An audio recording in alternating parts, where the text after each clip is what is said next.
Hello everyone, I am Akash Gaur. Welcome back to आपका अपना Indian medical lecture. नया topic anaemia. देखो, एनीमिया मतलब कि खून की कमी होता क्या है, इससे क्या क्या ट्रीटमेंट ऑप्शन बनते हैं, क्या क्या मेडिकेशनल ऑप्शन बनते हैं, सारी चीज़ें डिटेल से डिस्कस करने वाले हैं। सबसे पहले एनीमिया के बारे में थोड़ी सी डिटेल में दे दूं, फिर उसके बाद हम लोग समझेंगे उसके ट्रीटमेंटेबल ऑप्शन। ठीक है, पहली चीज़, वीडियो मेडिकल स्टूडेंट के लिए, मेडिकल छात्रों के लिए, प्रैक्टिशनर के लिए। कोई भी अपनी मर्जी से दवाइयाँ ना ले, सेल्फ मेडिकेशन हम नहीं करते। Anaemia Anemia is a medical condition in which decrease the level of hemoglobin RBC cell. It is known as anemia. Conditions क्या है कि एनीमिया ऐसी अवस्था होती है जिसमें हमारे शरीर में आरबीसी और हीमोग्लोबिन की मात्रा कम हो जाती है, एनीमिया कहलाता है। मैं आपको ब्लड रिपोर्ट भी आगे बताऊंगा एनीमिया पेशेंट की कैसे बनती है, वो भी एक्सप्लेन की है मैंने। तो पहली चीज़ है कि एनीमिया ऐसी कंडीशन है, खून की कमी हो जाना या आरबीसीज कम हो जाना या हीमोग्लोबिन का लेवल बहुत ज़्यादा डाउन हो जाना। ब्लीडिंग हो क्यों? Bleeding due to heavy menstruation and heavy bleeding due to accidental it may be cause anaemia.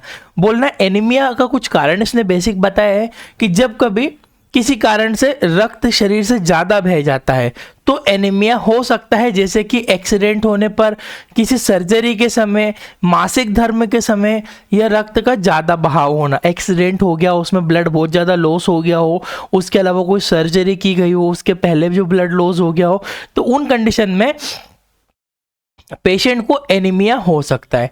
Anaemia also due to kidney disease because kidney produce erythropoietin hormones which help to formation of RBC।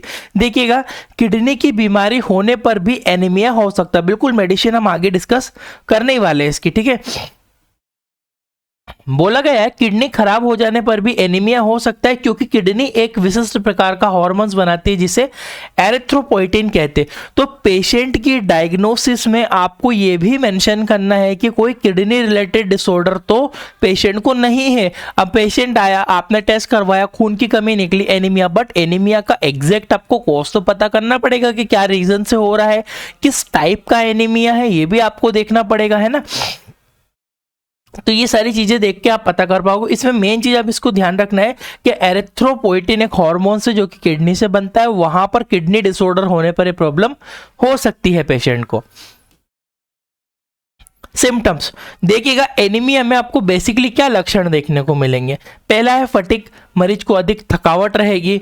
दूसरा है weakness, मरीज को कमजोरी होने लगेगी। Pale and yellow skin, मरीज की हल्की जो है त्वचा का हल्का पीला रंग हो जाना। ठीक है, व्हाइटिश पीला रंग देखने को मिलेगा। देखिए, नॉर्मल कंडीशन में जो है रेडनेस हमें हाथों में देखने को मिलती है, हल्का सा लालपन रहता, बट अगर आपको बिल्कुल सफेद दिख रहे हैं, हल्का पेल येलो कलर आ रहा है, मतलब एनीमिया हो सकता है पेशेंट को। चेस्ट पेन, छाती में दर्द, इसके अलावा डिजीनेस, चक्कर आना, इरेगुलर हार्टबीट, हृदय गति का अनियंत्रित होना या शॉर्ट ब्रीथनेस, यानी कि जो सांस लेने में पेशेंट को प्रॉब्लम्स हो सकती है। ये सारी सिम्टम्स जो है एक एनीमिक पेशेंट में आपको देखने को मिल सकती है कि भैया थकावट होना, कमजोरी आना, pale yellow colour, chest difficulty होना, उसको ब्रीथिंग डिफिकल्टी होना, ये सारी प्रॉब्लम्स आपको देखने को मिलेगी। आगे बढ़ता हूँ। देखिएगा, प्रकार 3 बेसिक टाइप है एनीमिया की। ये आपको जो ब्लड टेस्ट करवाते हो उसमें आप स्मीयर करवाते हो तब पता लगेगा आपको। एक होता है normocytic anaemia, macrocytic anaemia, microcytic anaemia. इन तीनों को थोड़ा थोड़ा सा बताऊंगा, फिर इसके ट्रीटमेंट ऑप्शन पे बढ़ेंगे। बेसिकली समझिएगा, 3 प्रकार के बताया मैंने। नॉर्मोसाइटिक एक major medical practitioner, medical perfect person, nursing staff, आपको इतना माइंड में होना चाहिए। नॉर्मोसाइटिक, मैक्रोसाइटिक और माइक्रोसाइटिक में क्या अंतर है? ये बोल रहा है नॉर्मोसाइटिक में कि आरबीसी की आकार और आकृति सामान्य होती है पर आरबीसी की संख्या कम हो जाती है, हीमोग्लोबिन कम हो जाता है। Cell has normal size but reduce the number of RBC. बोलना है कि भैया कोशिकाओं का जब क्या होता है नॉर्मोसाइटिक में कि भैया कोशिका तो साइज तो नॉर्मल है बट उसका है क्या काम हो गया है, शेप छोटा, सॉरी, उसका जो साइज तो नॉर्मल है बट संख्या कम हो गई है। एग्जाम्पल है प्रेगनेंसी, महिला जब गर्भवती होती है तब भी ऐसा हो सकता है, एक्सीडेंट होने पर ऐसा हो सकता है, और क्रोनिक डिसीज होने पर, पुरानी कोई लीवर की बीमारी है या कोई अदर ब्लड डिसऑर्डर है तब मरीज में नॉर्मोसाइटिक एनीमिया हो सकता है। इसके अलावा मैक्रोसाइटिक एनीमिया की बात करूंगा तो आरबीसी का आकार बड़ा हो जाता है, आरबीसी की संख्या भी कम हो जाती है और हीमोग्लोबिन भी कम हो जाता है। Increase the size of cell and reduce the number of RBC. RBC है बड़ी हो गई, स्वेल ऑन हो गई, बड़ी हो गई, साइज बड़ी होने से क्या होगा, वो भी एनीमिया है। संख्या तो कम होगी क्योंकि ब्लड की तो कमी होगी, पर आरबीसी का आकार बढ़ जाएगा। ऐसी कंडीशन को मेगालोब्लास्टिक एनीमिया कहते हैं। माइंड में याद रखिएगा प्लीज। एक होता है माइक्रो, माइक्रो मतलब छोटा आकार हो जाना।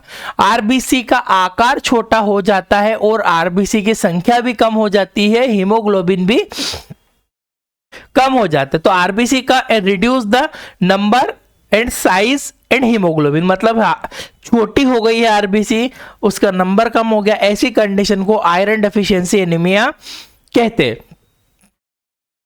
अब देखिएगा आयरन डेफिशिएंसी एनीमिया तो हम लोग कह रहे हैं, आयरन डेफिशिएंसी एनीमिया का मतलब क्या है, आयरन की कमी हो जाने के कारण ये वाला एनीमिया देखने। तो 3 एनीमिया है, नॉर्मोसाइटिक, मैक्रोसाइटिक और माइक्रोसाइटिक। बिल्कुल माइंड में इस चीज को ध्यान रखिएगा आप लोग। लैब डायग्नोसिस में हम सीबीसी करवाएंगे पेशेंट की। PBF peripheral blood film, PBF एक टेस्ट होता है जिसमें मरीज का खून लेकर स्लाइड पर माइक्रोस्कोप में स्टडी करते।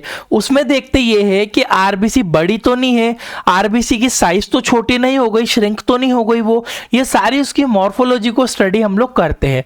आयरन का टेस्ट, आयरन में एक टीआईबीसी करके टेस्ट होता है, total iron binding test, special test होता है जो कि एनीमिया का पता कर सकते हैं। हीमोग्लोबिन भी कर सकते हो टेस्ट। विटामिन बी 12, बिल्कुल विटामिन बी 12 की कमी से भी आयरन डेफिशिएंसी एनीमिया हो सकता है, तो विटामिन बी 12 भी टेस्ट करना है।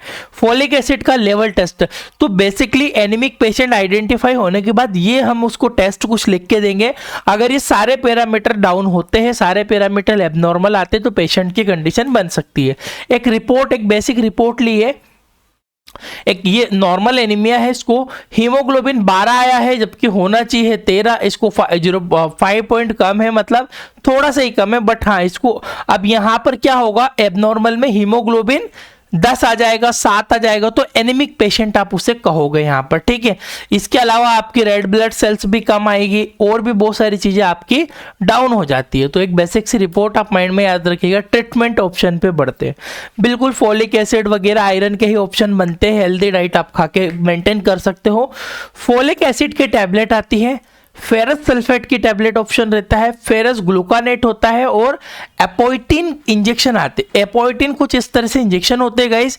एपोइटिन के इंजेक्शन इसमें क्या होता है, 2000 इंटरनेशनल यूनिट होता है। ये इंजेक्शन एक बार प्रिस्क्राइब किया जाता है, एक बार लगाया जाता है, उससे जो पेशेंट का जो है हीमोग्लोबिन का लेवल धीरे धीरे बढ़ने लगता है। तो एपोइटिन एक ऑप्शन है। इसके अलावा डेली बेसिस पे फॉलिक एसिड की टैबलेट देना कितनी है, ये 5 mg की है, एक ही टैबलेट दिन में सुबह के समय या फिर वो नाइट के समय ले सकता है, दोनों में से एक समय कोई सा भी चूज करके, बट मेनली प्रिस्क्राइब की जाती है मॉर्निंग के समय में एक टैबलेट, या फिर इसके अलावा फेरस ग्लूकानेट की टैबलेट भी आती है एक टैबलेट। या तो अगर ये दे रहे हो तो ये नहीं देना है, ये दे रहे हो तो ये नहीं देना है, दोनों में से एक टैबलेट। कितने दिनों के लिए, ये आप 30 दिनों के लिए भी पेशेंट को दे सकते हो। 30 दिनों से ज्यादा भी पेशेंट को आयरन की टैबलेट बढ़ाई जा सकती है। 60 दिनों के लिए, 2 महीने के लिए भी दे सकते हैं, बट 30 डेज स्टैंडर्ड होते हैं, 30 दिन में मेंटेन हो जाता है, या तो ये या फिर ये। इसके अलावा अगर बात करूं तो सिरप्स ऑप्शन भी आते हैं। फेरस रेड सिरप आती है, ये क्या होता है, जो माइल्ड थोड़ा बहुत हीमोग्लोबिन कम है उसको बढ़ाने के लिए, तो आप फिर सिरप ऑप्शन यूज कर सकते हो। 5 ml OD दिन में एक ही बार देना है, सुबह के समय देना है। ये 5 ml फेरस रेड के नाम से बहुत ही ज्यादा इफेक्टिव सिरप ऑप्शन बनता है। इसमें एक सिरप और आती है 5 ml OD, ये ज्यादा इफेक्टिव होती है अगर किसी प्रकार का आयरन डेफिशिएंसी एनीमिया है। तो इसमें क्या होता है, हिमेटिक सिरप होती है, आयरन होता है, फोलिक एसिड होता है, साथ में विटामिन भी पाया जाता है, क्योंकि कमजोरी होना, कमजोर हो जाना, दुबलापन हो जाना, खून की कमी हो जाना, ये सारी कंडीशन में आप यूज कर सकते हो डेक्सोरेंज सिरप को। विटामिन विथ आयरन, विटामिन से आयरन के साथ में 5 ml 5 ml OD ही इस्तेमाल दिन में एक ही बार इस्तेमाल की जाती है। आई होप कि आपको इतनी चीजें समझ में आए। 2 मिनट और मेरी बात सुन लीजिए। ये हमारी एप्लीकेशन है Indian medical lecture, description comment box में लिंक है। मेडिकल प्रैक्टिशनर के लिए ये हम कोर्स देते हैं, मेडिकल की बुक देते हैं पीडीएफ के रूप में, साथ में पूरा कंप्लीट ऑनलाइन कोर्स रहता है। 1 साल की वैलिडिटी के साथ में ये एक्सपीरियंस सर्टिफिकेट मिलता है कुछ इस टाइप का, यहाँ पे मेडिकल प्रैक्टिशनर लिखा हुआ आएगा उसको। ये एक्सपीरियंस सर्टिफिकेट भी इस कोर्स में आपको मिल जाएगा। डिस्क्रिप्शन कमेंट बॉक्स में लिंक है, वहीं से आप ये कोर्स को खरीद सकते हो। सारी चीजें इसमें डिटेल से आपको मिल जाएगी। Thank you for watching guys, आपको अपने इंडियन मेडिकल लेक्चर।